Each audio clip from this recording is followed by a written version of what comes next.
Well, hey, handy people, Dan here. Hey, yeah, I've been working on this guy again. And you know, sometimes you make mistakes.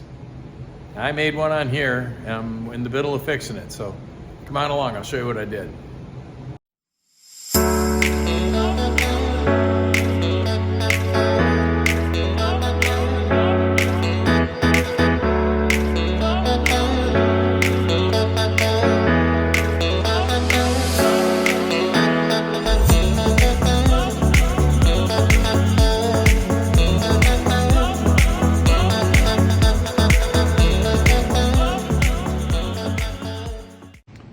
So I got the rib kit done. I got most of everything put back. I'm pretty pleased with that. Got everything mounted, and I filled fluids, and I did the power steering pump, and I did the back and forth with the steering wheel 30 times each way, each direction, so 60 total spins.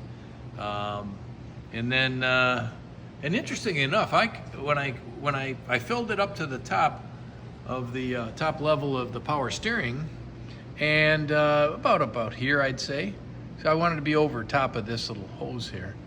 And by the time I'm done, I came in and I checked the fill level, and it was actually perfect. So I overfilled it a little bit, but all the air purged out when I did that back and forth turns. So my next step, was I got a couple things to do underneath. So I jacked the car up, and I had a big puddle on this side, and the manual transmission, the M56, was leaking fluid. Looks to be out the axle port. So I'm in process. I've got the wheel off, the brake off, the caliper out of the way, rotor off, and I'm getting ready to take this and finalize pulling the axle so I can get a good look at things and figure out what the heck is going on. So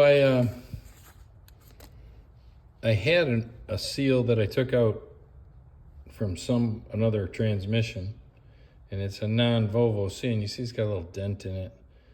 I think I kept it because it looked like a halfway decent seal. This is a seal that I pulled out. I was able to get the Volvo number off it, and there's the number, and that's the part number is right here in the blue, 6843481.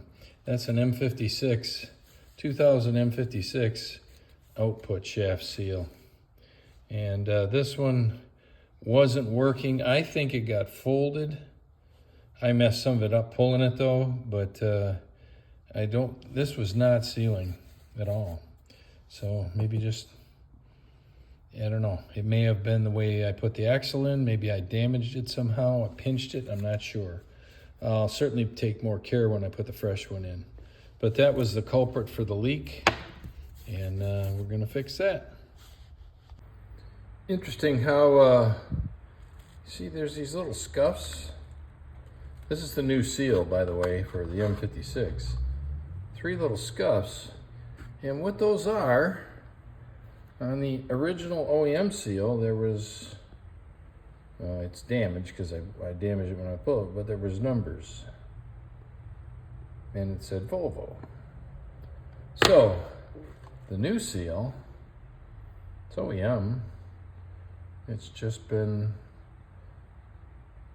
modified such that you can't read the numbers. Interesting. Here's hoping it goes in and fits properly. I think it will though. So I tapped the seal in and I got it nice and flush, and I greased the outer lip of the seal and tapped it in, and I used this tool here. This is a tool I made out of PVC, and it fits very, very nicely. And this will tell you it's a 2-inch. I used 2-inch PVC and slipped it in there, and this is just about perfect for the outer rim of the seal. So make sure before you take the seal with you to make sure you're getting your fit right, but you can make your own little driver, and I use that and that small sledge. I think that's a 4-pound, and just tapping, tap, tap, tap, tap, tap all the way around. But you want to grease the outer lip of the seal, and then the inner, I like to grease it as well. Just a little bit of axle grease, and then I make sure that the axle has grease on it as well. Or not grease. Well, I used the oil, the trans oil, because it was already on there, and made sure it was lubed up and clean. And then you make sure you push it in. It should push in, click, and be done. And I think now I have a good sealing surface for that axle. So that makes my day, and I won't have all this spillage. Next up, I'm gonna finish putting these bolts on. I've already drawn in the axle into here with the with an impact. Just set a small impact, the small guy, and then I got this on sway bar end link back on as well. So slowly but surely putting her back together, and oh yeah, closer to the finish line.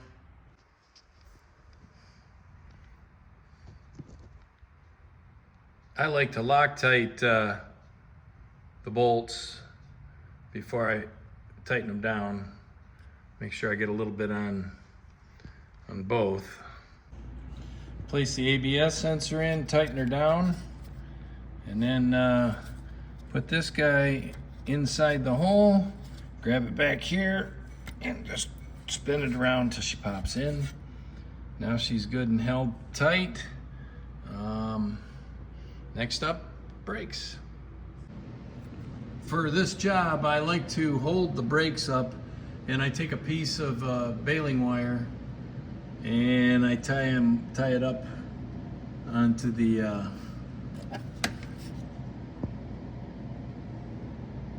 spring, and kind of keep the brake caliper out of the way and back. And that seems to work pretty well. So I think next on, I'm going to put the rotor on, and then I'll hold it on with the locating pin, and then I'll put the caliper back on.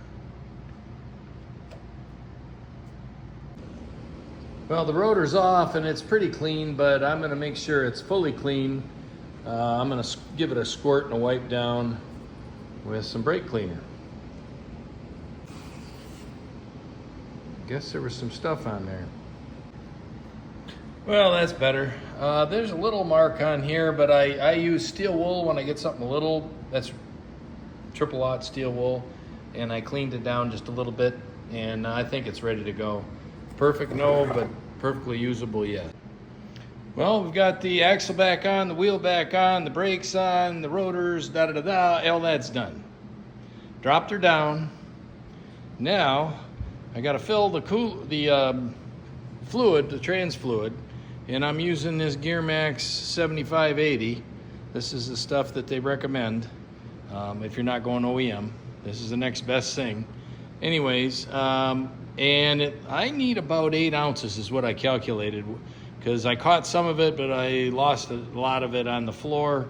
So I'm figuring 8 ounces is a good shot. So I've already looked at the bottle. Looking at this,